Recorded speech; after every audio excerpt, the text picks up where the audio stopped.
最新的消息，咱要来关心台票换美金是连续几啊天有起，出口业者甲产险的业者是受到真大的冲击。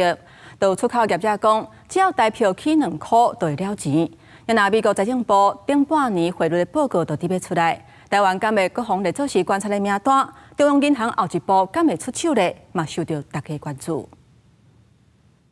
美国总统川普的关税政策造成金融市场动荡，美金盘台票兑换美金几落天拢升。根据台湾银行历史汇率，5月初二盘中出现30.77，总16个月新高。理想表收盘是31.064，升9.53角。过来是5月初5个要开盘，出口产业担心营收，正注意回去发展情势。会员厂商是一个会有恐慌的状况的，毕竟未来的发展是如何？毕竟这1-2天的情形，我想大家还不至于说对业额影响有多少。最近要出货的可能都是3个月至4个月之前的下的订单，那时候的汇率大概都32点多，所以它影响很大。你说你就看至少超过10个百分点吧。产业会担心是因为出口订单大部分拢是几落个月前就落订，货物卖出去加收款有时间差，汇率差较多，影响就正大，包括塑化、金属无高工具机等产业拢受影响。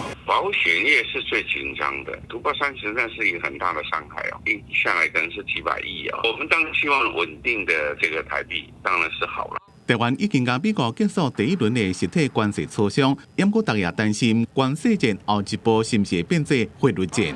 因为美国财政部顶半年的汇率报告就准备出来啊，美国对汇率操纵国家3项标准，台湾已经有2项，可能会搁列入观察名单。